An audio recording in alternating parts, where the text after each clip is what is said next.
प्यारे साथी, हमारा आज का विषय है रक्षाबंधन त्योहार इस वर्ष कुछ इस तरह से मनाएं। यूं तो हम सदियों से रक्षाबंधन का त्योहार मनाते चले आ रहे हैं। वर्तमान के अनुसार यह त्योहार केवल भाई द्वारा बहन की रक्षा करने तक ही सीमित हो गया है। यह सब कुछ तो बचपन से करते ही आ रहे हैं, चाहे भाई के रूप में हो या बहन के रूप में। आजकल तो यह एक व्यापार की दृष्टि में बहुत ही लाभदायक पर्व बन गया है। क्या आपने इसके बारे में गहराई से चिंतन किया है? परंतु देखा गया है कि यह त्योहार समय के साथ साथ बदलता भी रहा है। कभी इसी त्योहार पर पत्नी द्वारा पति की कलाई पर भी रक्षाबंधन बांधा जाता था। जब भी योद्धा युद्ध में जाता था तो पत्नी अपने पति को विजय का तिलक व प्रभु से पति की रक्षा का बंधन बांधती थी। इतिहास गवाह है तथा कितनी ही उदाहरण मिल जाते हैं जिसमें इंद्र और इंद्राणी की कथा तो आप जानते ही होंगे। राजपूतों में भी यह प्रथा प्रचलित थी। एक और कथा यह भी है कि कहीं कहीं पर आज भी कई लोग अपने पंडितों अर्थात पुरोहितों द्वारा यह बंधन बंधवाते हैं। चिर आयु तथा जीवन में खुशहाली के लिए ब्राह्मण लोग अपने यजमानों को रक्षा का बंधन बांधते थे। आज भी कहीं कहीं यह प्रथा प्रचलित है। हमने स्वयं बचपन में अपने ही घर में यह प्रथा देखी है। कई बार एक राजा दूसरे राजा को बिना किसी संबंध के किसी भी जाति व धर्म के अपने राज्य की सुरक्षा के लिए रक्षाबंधन भेजकर सहयोग भी लेते रहे हैं। इस प्रकार भी रक्षाबंधन का स्वरूप रहा है। फिर धीरे धीरे समय के साथ यह त्योहार प्रतीकात्मक बनता गया। दूसरी ओर आप देखेंगे कि इसके पीछे का आध्यात्मिक महत्व आज खत्म सा हो गया है। आज कहाँ है वह भाई बहन का प्यार? जब तक कोई जीवन की समस्या नहीं आती तब तक यह त्योहार बहुत भली प्रकार से आनंद में ही रहता है। जब उन्हीं भाई बहनों का किसी विषय में झगड़ा हो जाए, मन मुटाव हो जाए, कारण चाहे संपत्ति का हो, धन का हो, विचारों का हो, संबंधों का हो या अहम का हो, तो यह त्योहार बिल्कुल अपना महत्व ही खो देता है। आज कोर्ट्स में लाखों कोर्ट केसेस भाई बहन माता पिता के आपसी झगड़ों आदि में अपने हक के लिए पेंडिंग पड़े हुए हैं। कितनी बहनों की हत्या भाई द्वारा अपने विचारों के मुताबिक बहन के ना मानने के कारण कर दी जाती है। समझ नहीं आ रहा ये हमें क्या हो गया है। संबंधों में केवल औपचारिकता मात्र बनती जा रही है और हम भावनाओं से आपस में अति दूर होते जा रहे हैं। आजकल संबंध तब तक ही आनंदमय बने रहते हैं जब तक किसी समस्या का सामना नहीं होता, अन्यथा एक ही झटके में राखी के बंधन दोनों तरफ से तार तार हो रहे हैं। मैं समझता हूं कि आज की आवश्यकता अनुसार कोई भी किसी की रक्षा कर ही नहीं सकता।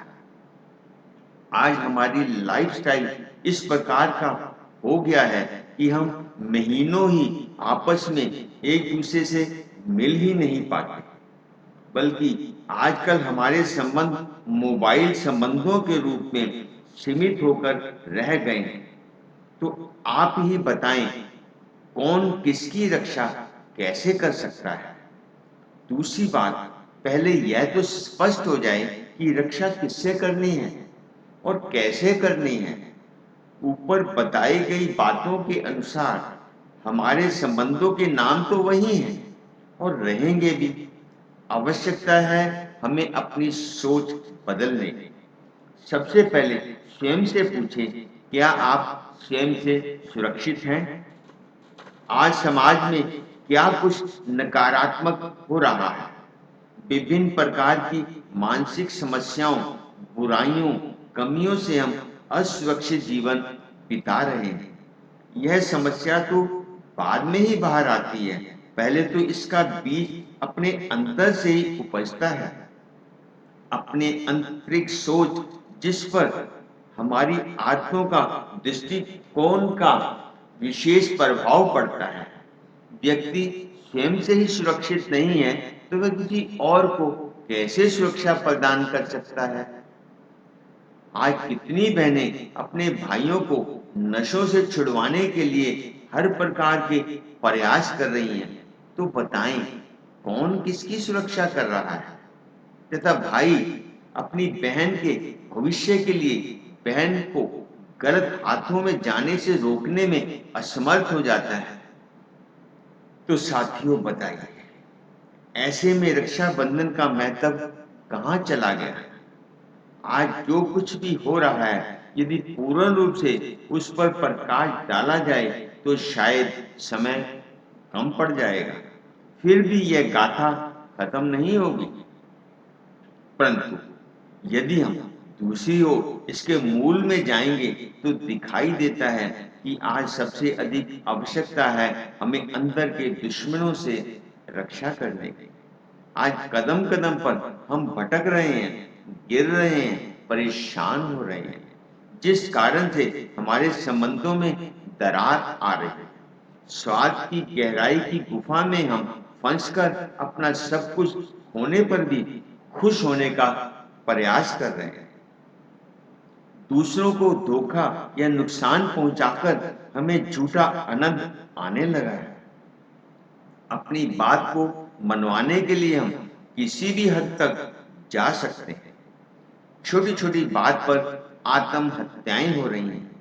बहनों की इज्जत सरेआम लूटी जा रही है। समाज 2 दिन अफसोस मनाकर अपनी ड्यूटी पूरी कर रहा है। हमारा दृष्टिकोण एक निम्न स्तर पर पहुंच चुका है। वास्तव में आज के संदर्भ में हमें रक्षा किससे करनी है, ये जानना भी अति आवश्यक हो गया है। ये वो जो दुश्मन है हमारे अंदर ही पल रहे हैं, जिनको मिटाने के लिए हम कुछ कर ही नहीं पा रहे। केवल दिखावा मात्र भाई बहन के प्यार को एक धागे में बांधकर अगले साल तक इंतजार करते हैं। क्या आज के युग में एक भाई बहन को रोक टोक सकता है? या भाई अपनी बहन का कहना मान रहा है कि गलत आदतों में नहीं जाना?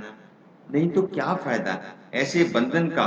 तो आज हमें नई शुरुआत करनी है। तो अब आइए इसकी शुरुआत कुछ इस प्रकार से कर सकते हैं। रक्षाबंधन के दिन प्रातःकाल उठकर घर में दर्पण के सामने खड़े होकर स्वयं से प्रश्न पूछें, क्या मैं स्वयं इतना सशक्त हूं कि मैं किसी की रक्षा कर सकूं? क्या मैं स्वयं सुरक्षित हूं? तो आपको जवाब आएगा। कौन सी सुरक्षा? कैसी सुरक्षा? किससे सुरक्षा? मैं तो स्वयं ही अनेक प्रकार की कमियों, कमजोरियों की जंजीरों में जकड़ा हुआ हूं। यही कमजोरियां तो बाहर की परिस्थितियों को असुरक्षित कर रही हैं। केवल एक बहन की सुरक्षा क्यों? प्रत्येक नारी की क्यों नहीं? वह भी तो किसी की बहन हो। मेरी अपनी बहन तो चाहे मेरे नजदीक नहीं है, परंतु यहाँ असंख्य नारियों की सुरक्षा की भी तो जिम्मेवारी हो सकती है। इस प्रकार का चिंतन अगर हम सब अपने मन में कर लें तो किसी की बहन कहीं पर भी रहती हो वह वहां पर सुरक्षित हो। उसके लिए हमें स्वयं के अंदर छिपी कुदृष्टि के शत्रु को निकालना होगा। सर्व के प्रति अपनेपन की भावना को जागृत करना होगा। तब आप देखेंगे कि इस एक सोच के कारण हमारे समाज में एक बहुत बड़ा परिवर्तन आ सकता है। सोचते क्या हो? प्रयास तो प्रारंभ कीजिए। यही अपनी बहन को आज के दिन पर सबसे बड़ा सम्मान होगा। इस प्रकार का रक्षाबंधन स्वयं को स्वयं से ही बांधें कि इस रक्षाबंधन के पर्व पर मैं अमूक अपनी भूल, कमी, बुराई या आदत को स्वयं से ही नहीं बल्कि परिवार व समाज से निकालने का प्रयास करूंगा। इसके लिए चाहे कोई बहन हो या भाई हो, सबको स्वयं से ही प्रतिज्ञा करनी होगी। यदि यह नई शुरुआत अगर हम कर सकें तो अवश्य ही हमें अगले रक्षाबंधन का बेसब्री से इंतजार रहेगा। नहीं तो अभी तो याद दिलाना पड़ता है कि फला तारीख को रक्षाबंधन का त्योहार है। तो साथ इस वर्ष से हम इस पावन पर्व पर एक नई शुरुआत स्वयं से ही क्यों नहीं करते? स्वयं को स्वयं से विचारों का दृढ़ संकल्प का कोई भी सुंदर सा बंधन बांधे, ताकि आने वाला हमारा जीवन, परिवार, समाज, देश व विश्व एक सुंदर संसार बन जाए। प्यारे साथी, अगर ये विचार आपको पसंद आए, इसको अवश्य ही अपनाइए और इसको लाइक कीजिए और अपने फ्रेंड्स तक इनको जरूर शेयर कीजिए। और भविष्य में अन्य विषयों की जानकारी के लिए आप इसको अवश्य ही सब्सक्राइब कीजिए। अच्छा, ओम शांति। Thank you.